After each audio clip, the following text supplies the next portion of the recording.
रसूल पाक सल्लल्लाहु ताला अलैहि वसल्लम ने जो दुआ का तरीका सिखाया, नसाई शरीफ में आप सल्लल्लाहु ताला अलैहि वसल्लम ने फरमाया, जब भी दुआ करो पहले अल्लाह तबारक व तआला की हम्द करो, फिर मुझ पर दुरूद पाक पढ़ो, फिर दुआ करो, अल्लाह तबारक व तआला दुआ तुम्हारी कबूल फरमाएगा। निसाई शरीफ हदीस नंबर 1285, 1285। और दुआ में हाथ उठाने के मुतालिक कसीर तादाद में हदीस हैं कि आप सल्लल्लाहु ताला अलैहि वसल्लम ने दुआ में हाथ उठाए हैं।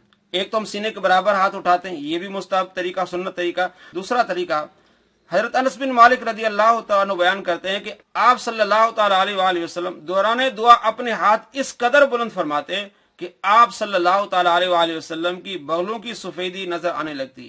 मुस्लिम शरीफ हदीस नंबर 795। इसी तरह दूसरी हदीस है हाथ उठाकर दुआ मांगने के मुतालिक हजरत साल बिन साद रदी अल्लाह तआला बयान करते हैं कि आप सल्लल्लाहु ताला अलैहि वसल्लम अपनी हाथों की उंगलियां कंधों के बराबर किया करते थे और दुआ फरमाया करते थे।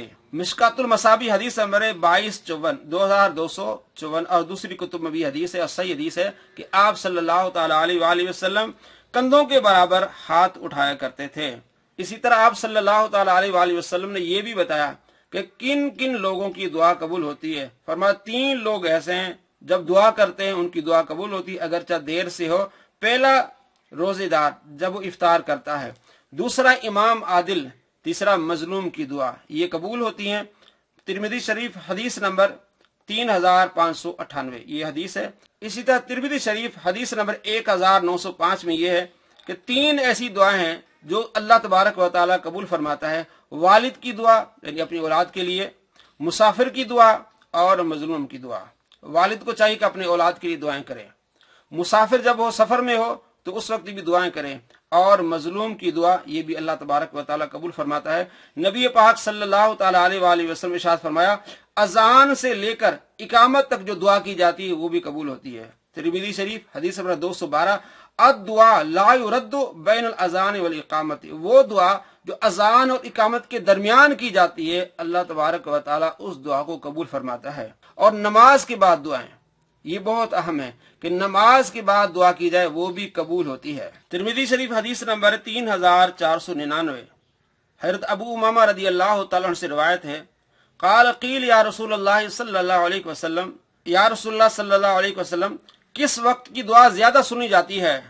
क़ाल जौफ़ल लैल आखिरा, आप सल्लल्लाहु ताला अलैहि वसल्लम ने इरशाद फरमाया, रात के आखिरी हिस्से में की गई दुआ अल्लाह तबारक व तआला की बारगाह में सुनी जाती है। व दुबुर सलवातिल मक्तूबात, और फर्ज नमाजों के बाद की गई दुआ भी मकबूल होती है। रात के आखिरी पहर दुआ की गई अल्लाह तबारक व तआला की मकबूल होती है, और फर्ज नमाज के बाद जो दुआ की जाती है अल्लाह की बारगाह में वो मकबूल होती है। इसलिए फर्ज नमाज के बाद दुआ करना बहुत अहम है। अगली हदीस है मुस्लिम शरीफ से कि आप सल्लल्लाहु ताला अलैहि वसल्लम जब फारिग होते नमाज से तो कहते ला इलाहा इल्लल्लाह वहदहु ला शरीका लह लहुल मुल्कु व लहुल हम्दु व हुवा अला कुल्लि शैइन कदीर। फिर आप दुआ मांगते अल्लाहुम्मा ला मानिअ लिमा अतैता वला मुअती लिमा मनाता वला यनफउ ज़ल जद्दी मिनकल जद। हदीस नंबर 593। अगली हदीस तिरमिज़ी शरीफ से हज़रत साद बिन अबी वक़ास रदी अल्लाह तआला अन्हु अपने साहबजादों को इन कलिमात की ऐसे तालीम देते थे जैसे उस्ताद बच्चों को लिखना सिखाता है, और फरमाते थे बेशक आप सल्लल्लाहु ताला अलैहि वसल्लम हर नमाज के बाद इन कलिमात के जरिए अल्लाह ताला की पनाह तलब किया करते थे। आप सल्लल्लाहु ताला अलैहि वसल्लम फरमाते थे अल्लाहुम्मा इन्नी अऊज़ु बिका मिनल जुब्नी व अऊज़ु बिका अन अरुद्द इला अर्दिल उम्र व अऊज़ु बिका मिन फितनतिद दुनिया व अऊज़ु बिका मिन अज़ाबिल कब्र। से मालूम हुआ आप सल्लल्लाहु ताला अलैहि वसल्लम नमाजों के बाद दुआ किया करते थे। अगली हदीस अबू दाऊद शरीफ से हदीस नंबर 1522 यानी 1522 हजरत मुआज बिन जबल रदी अल्लाह तआला अन्हु से रिवायत है कि आप सल्लल्लाहु ताला अलैहि वसल्लम ने एक दिन उनका हाथ पकड़कर फरमाया, ए मुआज मैं तुमसे मोहब्बत करता हूँ। हजरत मुआज रदी अल्लाह तआला अन्हु ने अर्ज किया, या रसूलुल्लाह सल्लल्लाहु अलैहि वसल्लम मेरे माँ बाप आप पर कुर्बान हूँ, मैं भी आपसे मोहब्बत करता हूँ। आप सल्लल्लाहु ताला अलैहि वसल्लम, ए मुआज मैं तुमसे मोहब्बत करता हूँ। तो प्यारे साहबी मुआज ने कहा, या रसूलल्लाह मेरे माँ बाप आप पर कुर्बान हो, मैं भी आपसे मोहब्बत करता हूँ। फिर आप सल्लल्लाहु ताला अलैहि वसल्लम फरमाया, ए मुआज मैं तुम्हें नसीहत करता हूँ, हर नमाज के बाद ये दुआ मांगना हरगिज न छोड़ना, अल्लाहुम्मा अइन्नी अला ज़िक्रिका व शुक्रिका व हुस्न इबादतिक। हर नमाज के बाद इस दुआ को पढ़ना, ये अल्लाह अपने जिक्र, शुक्र और अच्छी तरह इबादत की अदायगी में मेरी मदद फरमा। इससे भी मालूम हुआ कि नमाज के बाद दुआ की बड़ी अहमियत है। अगली हदीस इस बारे में कि आप सल्लल्लाहु ताला अलैहि वसल्लम नमाज के बाद किस तरह दुआएं मांगा करते थे। हज़रत अब्दुल्लाह बिन अब्बास रदी अल्लाह तआला अन्हु रिवायत करते हैं, तिरमिज़ी शरीफ हदीस नंबर 3233, कि आप सल्लल्लाहु ताला अलैहि वसल्लम ने इरशाद फरमाया, आज रात मेरा रब मेरे पास निहायत अहसन सूरत में आया। अल्लाह ताला ने मुझसे फरमाया, ए मोहम्मद सल्लल्लाहु अलैहि वसल्लम, जब आप नमाज अदा कर चुके हैं तो ये दुआ मांगे। जब आप नमाज अदा कर चुके हैं तो ये दुआ मांगे, अल्लाहुम्मा इन्नी अस्अलुका फ़िअल खैरात व तर्कल मुनकरात व हुब्बल मसाकीन व इज़ा अरद्ता बिइबादिका फितनतन फक़बिदनी इलैका गैर मफ्तून। तो आप सल्लल्लाहु ताला अलैहि वसल्लम इरशाद फरमाते हैं, अल्लाह तबारक व तआला ने मुझे ये हुक्म दिया कि नमाज के बाद इन दुआओं को मांगना है। तो मालूम हुआ कि नमाज के बाद दुआ मांगना अल्लाह तबारक व तआला का हुक्म है और उस पर अमल करना चाहिए। और बड़ी फजीलत की बात है, नमाज के बाद दुआ मांगने के मुतालिक जितने भी फुकहा हैं तमाम इसको सुन्नत करार देते हैं, चाहे वो मालकी हों, चाहे वो हनाबिला हम्बली हों, चाहे वो हनफी हों, चाहे वो शाफई हों। मैं आपको चारों के अफकार बताता हूं और चारों की बात बताता हूं कि किस तरह उन्होंने नमाज के बाद दुआ करने को मुस्तहब और सुन्नत करार दिया है। अल्लामा नववी शाफी रहमतुल्लाह अलैह लिखते हैं, नमाज के बाद कसरत के साथ अल्लाह ताला का जिक्र करना सुन्नत है। इस सिलसिला में बहुत अहादीस हैं और सलाम फेरने के बाद आहिस्ता दुआ करना मसनून है, इल्ला यह कि कोई शख्स इमाम हो और वो हाजिरीन को दुआ पर मुत्तले करने का इरादा करे तो वो बुलंद आवाज से दुआ करे। रोदत तालिबीन जिल्द नंबर 1 सफा नंबर 373, 374 और मकतब इस्लामी बेरूत से ये छपी है 1405 में। यानी पूरी डिटेल आपको बताई कि इमाम नववी रहमतुल्लाह अलैह फरमाते हैं कि नमाज के बाद दुआ करना सुन्नत है और अगर इमाम दुआ करे तो फिर ऊंची आवाज से करे ताकि दूसरे भी इसको सुने और उस पर आमीन कहें। अल्लामा इब्ने कुदामा हम्बली लिखते हैं, सलाम फेरने के बाद अल्लाह का जिक्र करना और दुआ करना मुस्तहब है।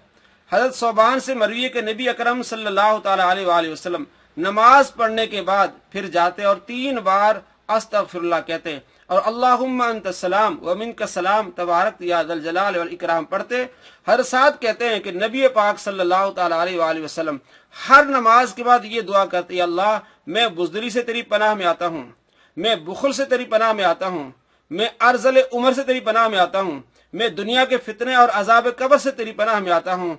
किताब अल मुगनी जिल्द नंबर 1 सफा नंबर 327 मतबुआ दारुल फिक्र बेरूत और 1405 हिजरी में छपी है। पूरा हवाला आपके सामने है। अल्लामा हिताब मालिकी तुराबलसी क्या कहते हैं कि रसूलुल्लाह सल्लल्लाहु अलैहि वसल्लम ने हुक्म दिया है कि इमाम मुक्तदियों को भी अपनी दुआ में शरीक करे और रिवायत है कि जिसने उनको नहीं शरीक किया उसने उनसे खयानत की। इसमें किसी का इख्तलाफ नहीं है कि नमाज के बाद दुआ करना जायज है। नबी पाक सल्लल्लाहु ताला अलैहि वसल्लम का इरशाद है कि आधी रात और फर्ज नमाजों के बाद दुआ ज्यादा मकबूल होती है। इमाम हाकिम ने इमाम मुस्लिम की शर्त के मुताबिक ये हदीस रिवायत की है, जब भी मुसलमान जमा हो बाज दुआ करे और बाज आमीन कहें तो अल्लाह ताला उनकी दुआ को कबूल फरमाता है।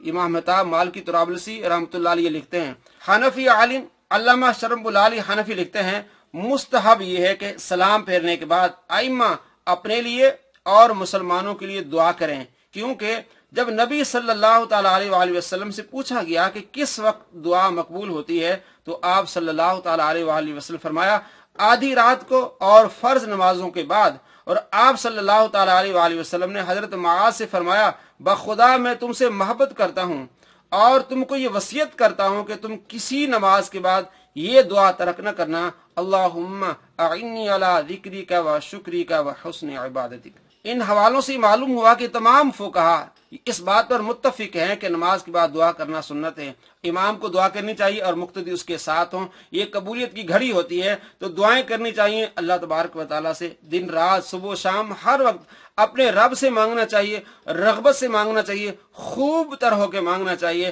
कि अल्लाह तबारक व तआला हमारा कारसाज है, हमारा मालिक है, हमारा खालिक है, हमारी वही सुनेगा, दुनिया में भी भलाई अता फरमाए और आखिरत में भी भलाई अता फरमाए। जब भी किसी पर मुसीबत आए یا پریشانی آئے، کوئی نقصان ہو، تو آپ صلی اللہ تعالی علیہ وآلہ وسلم ارشاد فرمائے یہ دعا پڑھے، انا للہ و انا الیہ راجعون، اللہم اجرنی فی مصیبتی واخلف لی خیرا منہا، تو اللہ تبارک و تعالی اس چیز سے بہتر اسے عطا فرمائے گا۔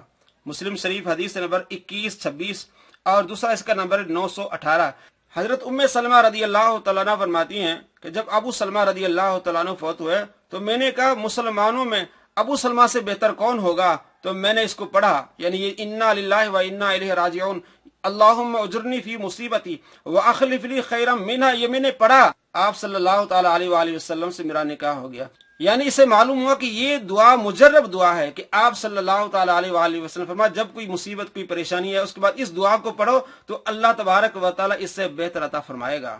ایک اور دعا، آپ صلی اللہ تعالی علیہ وآلہ وسلم کے پیارے صحابی حضرت علی رضی اللہ تعالیٰ عنہ کے پاس ایک مکاتب غلام آیا جس پر کافی قرض تھا، آقا نے کہا اتنے پیسے لے آؤ میں تمہیں آزاد کروں۔ تو حضرت علی رضی اللہ تعالیٰ عنہ کے پاس آیا، عرض کی مجھے کچھ پیسوں کی ضرورت ہے، آپ میری امداد کریں۔ حضرت علی رضی اللہ تعالیٰ عنہ نے فرمایا میں تمہیں وہ کلمات سکھاتا ہوں جو نبی پاک صلی اللہ تعالیٰ علیہ وآلہ وسلم نے مجھے سکھائے تھے، اگر بڑے پہاڑ جتنا بھی تجھ پر قرض ہوگا تو اللہ تبارک و تعالیٰ اس قرض کو اتار دے گا۔